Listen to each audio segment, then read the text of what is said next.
Back everyone, Meerab Zeeshan, Umar जाहिर और अली की तरफ से आपको एक बार फिर बहुत बहुत खुशामदीद।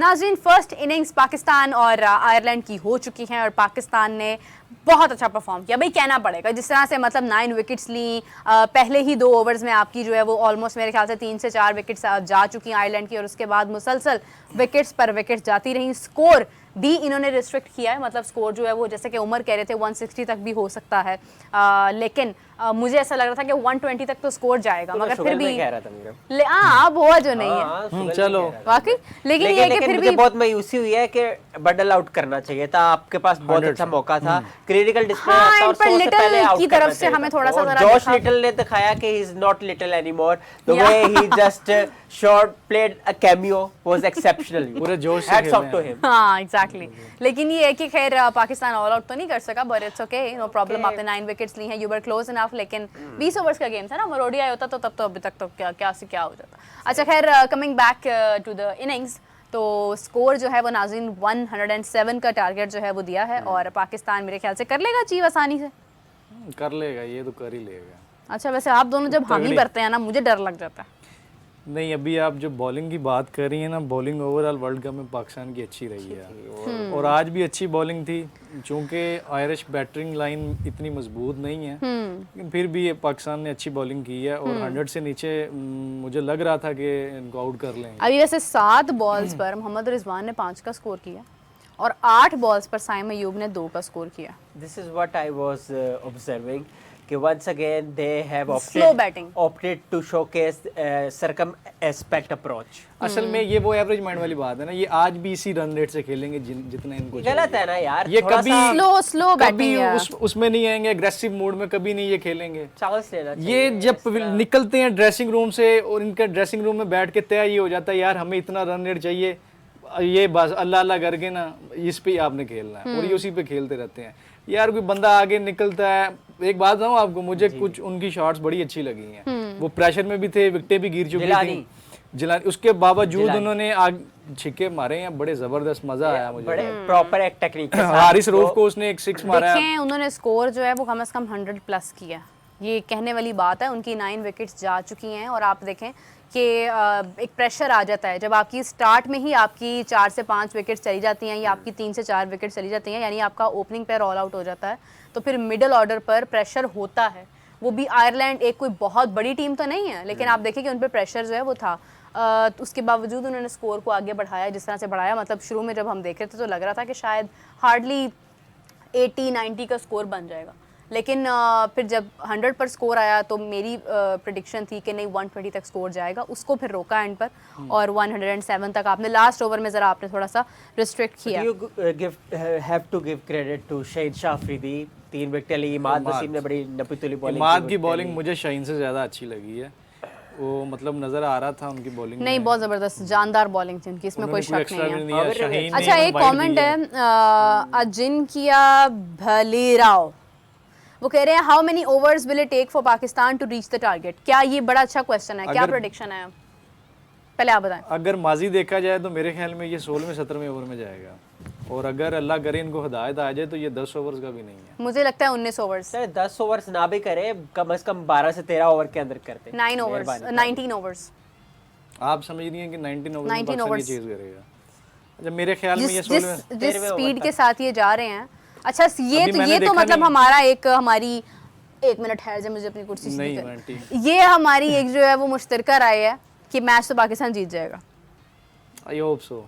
वैसे जितना स्लो जा रहे हैं, अगर एंड पे एक यार छक्के से रह गई है, खेल रहे हैं, एक चौका छक्का इनका रह गया। सही बात है, ये नासू काउंटी इंटरनेशनल स्टेडियम नहीं है जहाँ पे बैटर्स को नसना पड़ेगा। यहाँ पे बस अब साइकोलॉजी अगर आप देखो तो आप कहीं भी हो सकता है। मैंने देखा कि साउथ अफ्रीका ने नासू काउंटी इंटरनेशनल स्टेडियम में मैचेस खेले, मैचेस जीते, कोई मैच नहीं हारा। और जो नेपाल के साथ जो इनका आखिरी मैच हुआ है वो वेस्ट इंडीज में हुआ है, लेकिन वो कंपैरेटिवली बैटिंग ट्रैक नहीं भी था तो बैटिंग बेहतर थी वहाँ पे जो हुआ है, लेकिन वो खेले इस तरह जैसे वो न्यूयॉर्क में खेल रहे हैं, तो वो हालांकि जीत गए मैच, तो वो एक ना साइकोलॉजिकली टेस्ट उनको पड़ा है। तो पाकिस्तान को भी इस चीज से निकलना पड़ेगा, आपके पास तो अब कुछ खोने को है ही नहीं। ये 3 प्लेयर्स पे मैच आएगा मेरे ख्याल में, साइम है, उस्मान और जाना ही नहीं फखर। चाहिए, मैं तो चाहता हूँ नहीं opener ही ये करे भाई, मुश्किल वरना है, अपना पता क्या मसला हो बात है, जाएगा नहीं, आगे। opener बैटिंग ने मुश्किल हमें है। इतना मायूस किया है, इतना मायूस किया है कि अब हमारी एक्सपेक्टेशंस रही नहीं है, क्योंकि अगर आप देखें बाबर को अपने पे कॉन्फिडेंस ही नहीं रहा कि उन्होंने अपना ही बनाया हुआ ओपनिंग पेयर तोड़ दिया हुआ है और वो नंबर 3 पर आते हैं, और हम सब इस बात पर एग्री थे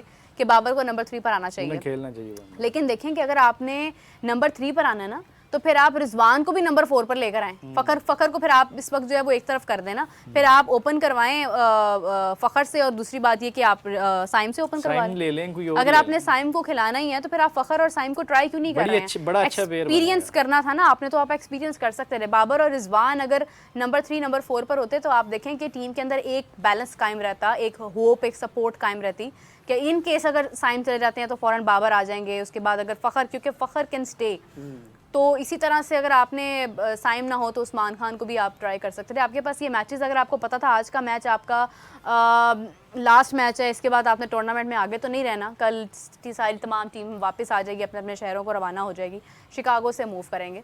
लेकिन ये है कि आप इसमें एक्सपीरियंस करते, आपको यहाँ पर अबरार को भी लेके आना चाहिए था, और यहाँ पर आपको अपने ओपनिंग पेयर के साथ एक नया एक्सपीरियंस करना चाहिए था। तो आई थिंक कि वो एक आपके लिए बेटर हो सकता था। अभी देखिए अब स्कोर जिस तरह से स्लोली जा रहा है, रिजवान बहुत स्लोली स्कोर कर रहे हैं, साइम अयूब बहुत स्लोली स्कोर कर रहे हैं, यहाँ पर अगर फखर होते रिजवान के साथ या साइम के साथ तो difference तो वो create कर एक सकते बंदा स्कोर उठाने वाला था, एक ठहरने वाला था, वो बैलेंस अच्छा हो सकता था। खैर अभी भी रिजवान थोड़ा सा अक्लमंदी करें, अगर रोक सकते हैं तो रोकें, और लेकिन मेरे ख्याल में साइम को मौका देना चाहिए कि वो हिट करे, मतलब बिल्कुल सही बात है। aggressive मसला mode हमारे यहाँ जो होता है ना रिसेंट टाइम्स में ओवर द ईयर से, बल्कि कि दोनों एंड से ब्लॉकेज शुरू हो जाती है। चलो एक ये एंड बहुत से बड़ा एक मसला एंड संभालो, और दूसरा प्लेयर जो है ना वो खेले अपने नेचुरल खुलकर खेले। अब यही बात हम कर रहे थे कि इंडिया के खिलाफ रिजवान ने अगर इतनी बॉलें कंज्यूम कर ली थी तो वो एंड रखना चाहिए था। 41 गेंदें आप खेल गए यार, और 8-10 खेल जाए, अब 8-10 रन कर लेते फर्दर आगे, बाकी दूसरे एंड से दूसरों को खिलाते उमर ना भी करते ना, 8-10 गेंदें ही बस रोक जाते और दूसरे को कहते कि यार वही वो है ही उनका रोल ही, जो दूसरे एंड पे जो बैट्समैन खड़े हैं उनका रोल ही हिटिंग का है, उन्होंने हिट करनी है। मैं ये बात बार बार कोट करता हूँ, हालांकि 50 ओवर फॉर्मेट था, लेकिन वो फिर भी एक बात होती है कि पैट कमिंस ने 18 रन किया, 80 बॉलों में, मैक्सवेल ने अपने अंदाज से खेलते रहे, और ऑस्ट्रेलिया किस तरह जीत गया। उन्होंने विकेट रोका एक एंड पे और दूसरे एंड इस तरह ही होता है जी, दिलेरी दिखानी पड़ती है, अकलमंदी दिखानी पड़ती है, रेजिलियंस दिखानी पड़ती है, और वो ओवरऑल आपके बैटर्स जो एक्सपोज रहे हैं इस टूर्नामेंट में, और ये एक बहुत कंसर्निंग पॉइंट है। इसके अलावा आपकी एजिलिटी जो है वो लैक कर रही है, कि मतलब आप डाइव नहीं कर रहे कैचेस के लिए, और ये सारा फिर आप एक्स्ट्रा रन्स दे रहे हो और प्रेशर नहीं डाल रहे, इजी सिंगल्स दे रहे हो। जो बाकी टीमें होती है वो फाइट करती है, कि रन रोकने की फाइट करती है, तो वो एनर्जी लेवल बड़ा डाउन है। अब देखिए ना, साइम अयूब की तरफ से अगर हम देखें तो साइम ने थोड़ी सी एफर्ट पुट की है, थोड़ा सा ज़रा स्ट्रॉन्ग प्ले किया उन्होंने, कि उन्होंने स्कोर को थोड़ा सा उठाया है। लेकिन वहीं पर अगर हम रिजवान को देखें तो रिजवान उसी तरह से जा रहे हैं। तो अगर आपको लग रहा है कि आपके ओपनिंग पेयर के अंदर मसाइल हैं, तो आप क्यों नहीं उसको चेंज कर रहे हैं? ये जो आपके पास अभी फ़िलहाल जो मैच है आज का, इसमें तो आप भाई तब्दीली भी कर सकते हैं, आप सब कुछ कर सकते हैं, इसमें इसका तो यू नो काउंट ही नहीं होना। अभी फॉर एग्जांपल अगर न्यूजीलैंड और पीएनजी का मैच होना है, तो न्यूजीलैंड के पास एज है कि वो देख सकते हैं कि हमने कहाँ पर मिस्टेक किया है, एक आपके पास अच्छा वाला मैच मौजूद है। लेकिन खैर अब क्या कह सकते हैं। अब देखें, अगर मेरा मसला पता क्या, मैं क्यों इन पे ज़्यादा तनकीद करता हूँ, बात यह है कि अगर साइम को फील हुआ ना वो नहीं खेल पा रहा, तो वो आउट हो जाएगा, समझ रही हैं? या वो आउट होगा भी तो वो एक जारहाना शॉट पे आउट होगा, ये आउट भी नहीं होते और बॉल्स भी खाते रहते हैं। पॉइंट है, चाहे 2022 का एशिया कप देख ले अली भाई, जो फाइनल हुआ था अगेंस्ट श्रीलंका, आप देख ले कि दोनों टिके रहे थे, और पाकिस्तान जो है बिल्कुल ही मतलब यार रन रेट का बेड़ा गर्क कर देते हैं।